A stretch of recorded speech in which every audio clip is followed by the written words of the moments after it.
Welcome to the Veritas podcast, the weekly show where we study and discuss papal writings of the Catholic Church.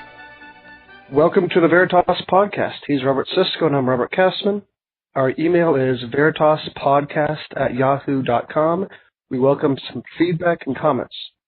Previously on our podcast, we covered paragraphs 7 through 8. We discussed the term vital immanence and how this idea of the modernist dictates their entire philosophy. Modernists believe that all truth comes from within themselves as opposed to from God. We reviewed Pius's treatment of the modernist worship of science and the ultimate folly behind their philosophy. In this episode, we plan on going through paragraphs 9 and 10. Pope Pius in paragraph 9 is speaking of the modernists when he says, and this is a long quote, so just bear with us, quote, "The unknowable they speak of does not present itself to faith as something solitary and isolated, but on the contrary, in close conjunction with some phenomenon, which, though it belongs to the realms of science or history, yet to some extent it exceeds their limits. Such a phenomenon may be a fact of nature, containing within itself something mysterious, or it may be a man whose character, actions, and words cannot apparently be reconciled with the ordinary laws of history. Then faith, attracted by the unknowable, which is united with the phenomenon, seizes upon the whole phenomenon, and, as it were, permeates it with its own life. From this, two things follow. The first is a sort of transfiguration of the phenomenon by its elevation above its own true conditions, an elevation by which it becomes more adapted to clothe itself with the form of the divine character which faith will bestow upon it. The second consequence is a certain disfiguration, so it may be called, of the same phenomenon, arising from the fact that faith attributes to it, when stripped of the circumstances of place and time, characteristics which does not really possess, and this takes place especially in the case of the phenomena of the past, and the more fully in the measure of their antiquity." End of quote. In this paragraph, Pius explains some of the fundamental laws and beliefs, he calls them canons, of the modernists. Pius writes, quote, "From these two principles, the modernists deduce two laws, which, when united with a third, which they have already derived from agnosticism, constitute the foundation of historic criticism." End of quote. Pius is saying that modernists are not being honest. They start with a pre-existing belief and then encounter life. And this is important because modernists claim that those of us with faith do that. But in reality, they encounter phenomenon or facts and events in life with a preconceived notion already. Pius continues and he writes, quote, "An example may be sought in the person of Christ. In the person of Christ, so they say, science and history encounter nothing that is not human. Therefore, in virtue of the first canon deduced from agnosticism, whatever there is in his history suggestive of the divine must be rejected." End of quote. Pius again is saying that modernists already believe that, quote, "science and history encounter nothing that is not human," in other words, divine. Because of this belief, when they do in fact encounter something divine, they simply reject it because of what they already believe. Pius goes on to the second law or belief, what he calls a canon, when he writes, quote, "Then, according to the second canon, the historical person of Christ was above historical conditions must be removed." End of quote. Modernists admit that a human being named Jesus did exist, but that all the miracles, etc., are added purely by faith. In other words, it didn't really happen. In fact, sometimes modernists explain it away that us people with faith only want to believe this, but that they don't really happen, that it's not an assent of our will. That's what they say. That's how they explain our belief. Because of this belief of theirs, though, they can continue to ignore or remove any miracles from history. Think of the modern explanation of the multiplication of loaves, for instance. The real miracle, they say, was that everyone shared what they already had, for instance. The third canon that's discussed keeps the same pattern when Pius writes, quote, "Lastly, the third canon, which lays down that the person of Christ has been disfigured by faith, requires that everything should be excluded, deeds and words and all else. that is not in strict keeping with his character, condition, and education, and with the place and time in which he lived." End of quote. Again, because of their prejudice against faith and truth, modernists will not accept the Christ that the church presents and will manufacture their own Christ, a simple carpenter's son, a social justice guy, a liberal, that sort of thing. Modernists de facto make science and history as a decider of truth and therefore God. These agnostics do in fact believe, they simply believe that science is God. Now, Rob, that was quite a bit. Can you help us break it down? Yeah, that was a lot. This is a really deep encyclical. This is probably one of the most difficult encyclicals that I know of. But one point before I discuss this is that modernists redefine everything. So when they use the word faith, they mean something totally different than what the church understands by the word faith. So they use terms, but they have a different meaning. Now, what I'm going to discuss here is going to explain why we hear people today speak of the Christ of history as opposed to the Christ of faith, as if these are two different things, all right? Now, the modernists claim that what they call faith attributes to something such as a fact of nature, or to someone, a person such as Christ, a characteristic or a divine quality that in reality does not exist. So faith, they say, attributes this to the event or to the person, all right? Now, the Pope speaks of a transfiguration of the phenomenon and then a disfiguration of the phenomenon. And if you remember, he explained earlier that the word phenomenon, that refers to what he said, quote, things that appear and the manner in which they appear. So a phenomenon is basically something that we see, an event that took place, something that happened external to us that we see. That's the phenomenon, okay? So, for example, Jesus preaching or Jesus doing something is a phenomenon, okay? Something that appeared to the person, something that appeared in the manner in which it appeared. Now, the modernists claim that faith transfigures the phenomenon, which basically means that faith, it embellishes or it exaggerates what actually took place. And what they're really saying is that faith basically makes something up and attributes it to the phenomenon. So the faith, I've got this feeling inside, and my faith makes something up and attribute it to the phenomenon, when in reality that did not actually take place, okay? So Jesus was really talking with someone, but faith claims he performed some kind of miraculous healing, okay? That's what the modernists believe. Now, why do modernists claim that faith transfigures the phenomenon, all right? Why do they say that? They say it's done by the so-called believer so that he can then attribute a divine characteristic to the person or to the event. So the modernists say, someone sees Jesus talking with someone. Well, faith claims that he performed a miracle so that the believer can then claim that he was divine, that he was God. So the believer is overcome by this inner feeling, which causes them to then embellish an event. And even more so, as he said, if it's a historical event of antiquity, something that happened in the past, they embellish this event so they can then attribute a divine characteristic to the person in order to feed their faith, their inner feeling within. All right? You mentioned the feeding of the miracle of Christ feeding the 5,000. Modernists, of course, deny that a miracle took place and claim that this so-called miraculous event was either an exaggeration or simply just made up by the followers of Christ at a later time. So it was only their faith, according to the modernists, that attributed this miracle to Christ. Their faith then transfigured the phenomenon, okay?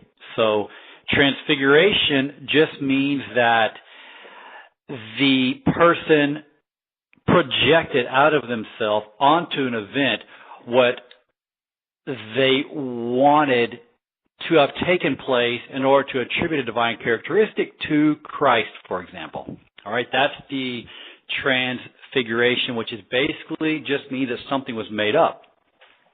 And then next, the Pope, so that will be then the faith of the Christ of faith is the Christ that the believer's faith made up. That's the Christ of faith, okay? Next we have where the Pope spoke of a disfiguration. First, there's something is transfigured, then it's disfigured, okay?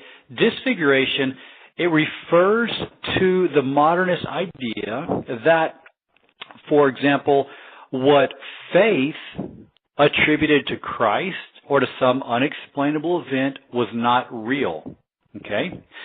And since it wasn't real, it resulted in a disfiguration of the phenomenon, a disfiguration of the historic Christ, for example. So you have the actual historic Christ that lived, that's one thing, and then you have the Christ of faith, which is a Christ that had all kinds of divine characteristics that were attributed to him by his followers. All right?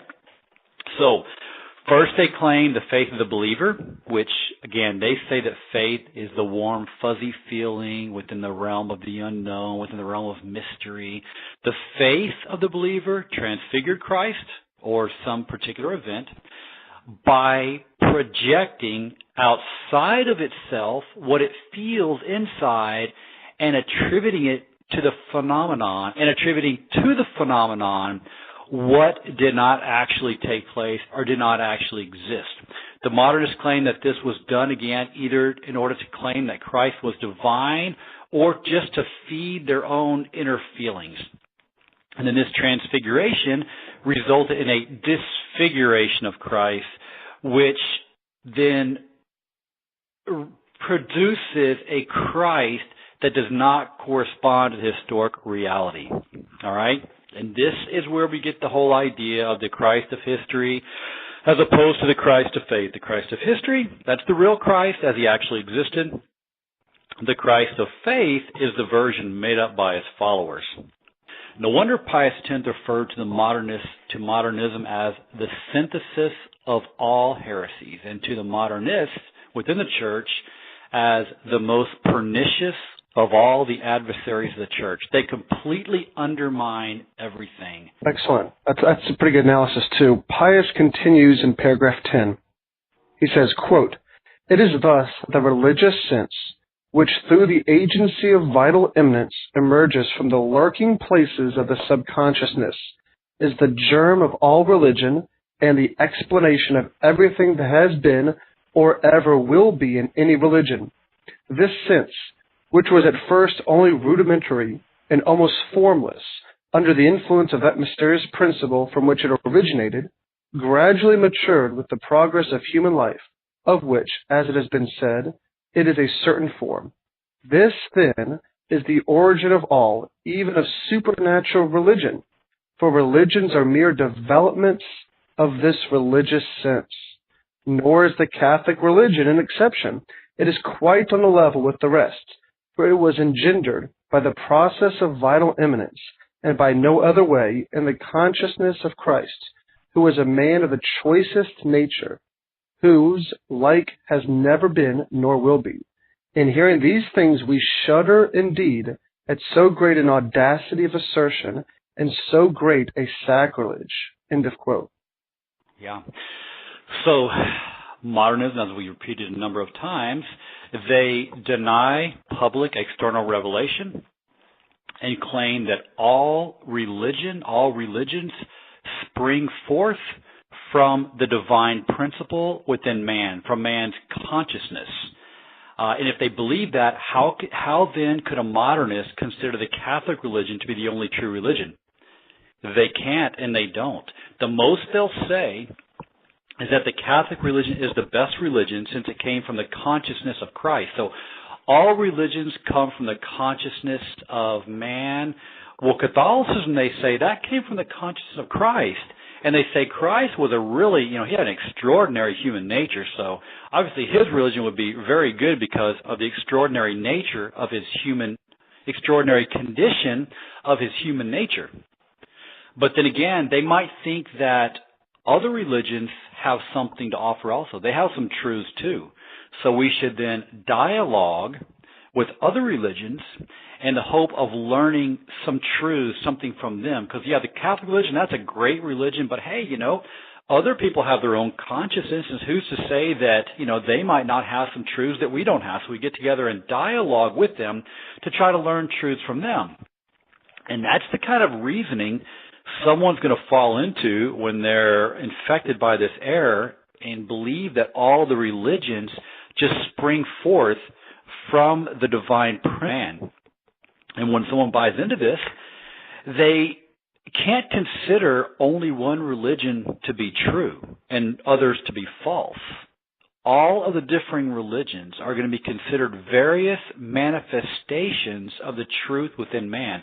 So how often today do we hear someone speak of false religions? You don't hear that. You very rarely hear the Vatican or a bishop speak of false religions. It's almost like a kind of a bad word, like a shocking word today, to speak of false religions. But in reality, there's only one true religion, and all the other religions are false religions. But this also explains why so many of the modernists, like Thomas Merton and others, started to dabble in Buddhism. Buddhism became a really popular false religion for Catholics to dabble in, because if all religions are true, according to modernism, why not try to find what truth, seek truth in other religions also? Maybe there's some truth in there we can benefit from. But in reality, the Catholic religion alone is a true religion. Just like in the Old Testament, the Jewish religion, that alone was a true religion, because that was the only religion, that was a true religion revealed by God during the Old Testament. And so read the Old Testament. They fell into the same errors that we see today. You'll see the Jews, God would tell them, do not have anything to do with these false religions. Do not marry the women from these religions, because they're going to draw you away after their false gods. So in the Old Testament, there was a clear distinction between the one true religion, the Jewish religion, and all the false religions. Well, the same thing is true today, even more so, because the Catholic religion has the full, complete revelation of God. The Old Testament was just a religion that pointed to Christ. When Christ came, we got the complete revelation. So the Catholic religion is the only true religion because it alone is founded upon the revelation of God. The other religions are false religions. But like we said, the modernists deny public external revelation and claim that the Christian religion simply came from the consciousness of Jesus, who was simply a really exceptional human being, probably say more evolved than others. But what did Christ himself say about that? He said, and this is a quote from the Gospel of John, he said, "My doctrine is not mine, but his that sent me. If any man do the will of him, he shall know of the doctrine, whether it be of God or whether I speak of myself." So the modernists claim that Christ's doctrines came from his consciousness, but Christ himself says his doctrines are not his. They didn't come from him as man. They came from his Father. Now, and Rob, when you talk about modernist claim that it's coming from Christ's consciousness, those are academic and scholarly modernists, or people who kind of looked at some of the issues and formulated. But your average run-of-the-mill everyday modernist on the street or wherever you meet them are not going to have a clue what you're talking about. You and I have discussed the philosophy of their own religion, so to speak, more than they've ever thought of it.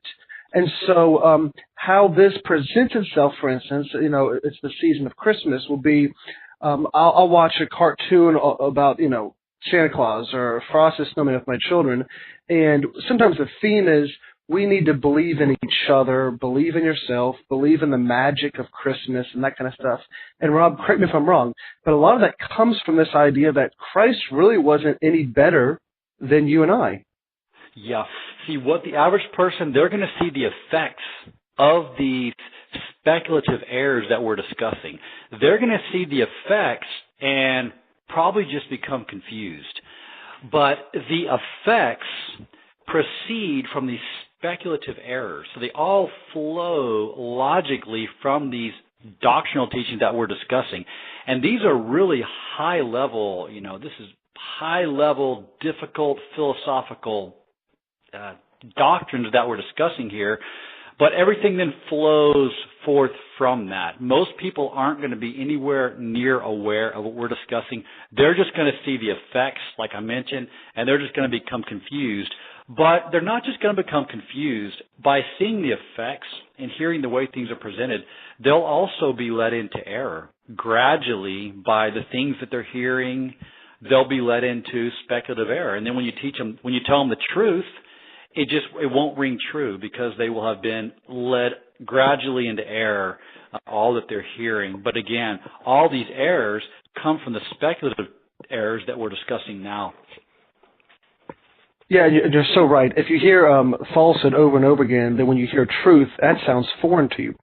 Pius, previously in paragraph 10, is saying that this religious sense, the sense of being religious, comes from vital immanence. This is what the modernists claim, is what he's saying. Vital immanence, of course, is the idea that truth comes from within us.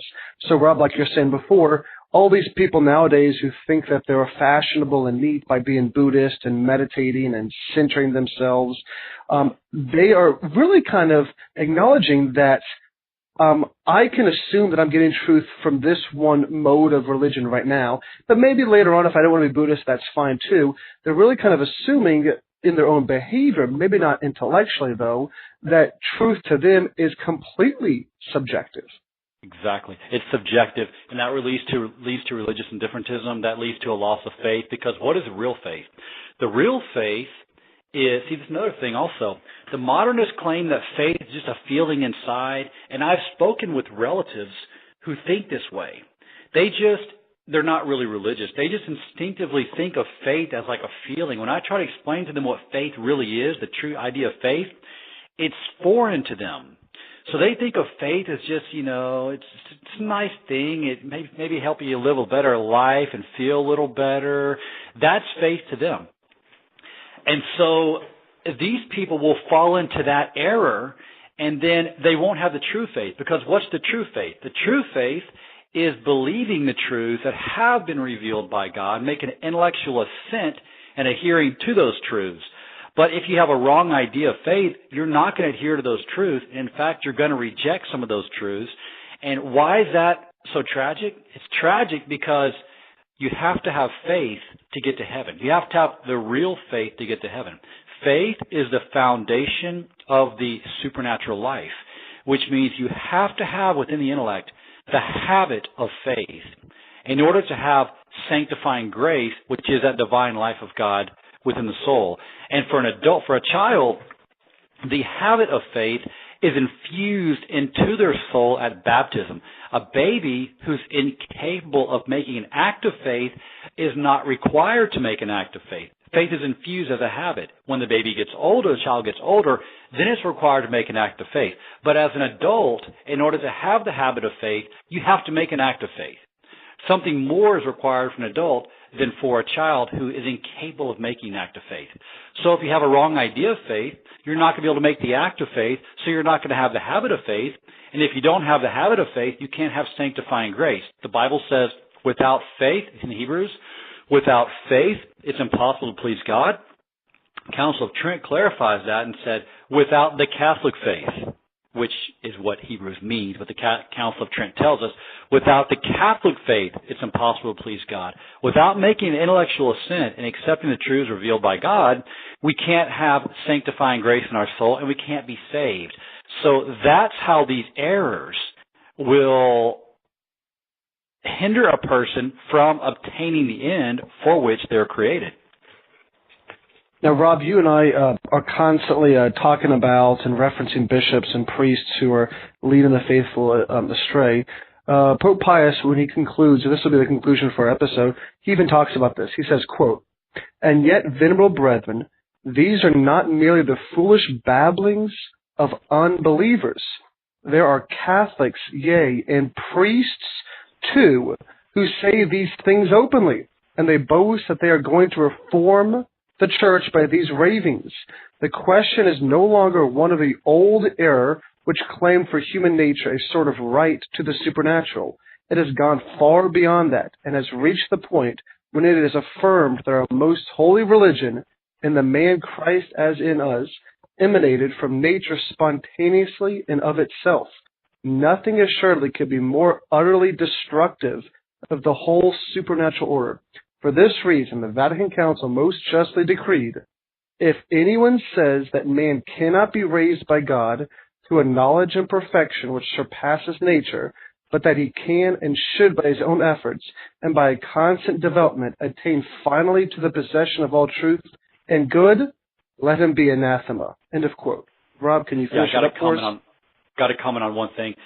You mentioned, or you read the quote where he said, these modernists boast that they're going to reform the church based on their ravings. Well, that is what's taking place right now. These modernists were working under the surface, leading up to Vatican II. At Vatican II, they rose above the surface. They rose to key positions in the church. They drew their friends up. They are now reforming the church based on their ravings. Everything's being reformed, and look at the situation in the church today. There was a bishop who recently wrote to the Pope and said, look, 50 years ago, we had 90% of the people attending Mass. Now we have 5%. We're in collapse. What are you going to do about it? We're undergoing right now what was predicted centuries ago to take place in the second half of the 20th century. God has permitted, for his own reasons, for his own justice, these modernists to take control of the church and attempt to destroy the church. It's the church going through the passion that Christ went through. Christ went through a passion. He allowed his enemies to seize him. Same thing's happening right now with the church.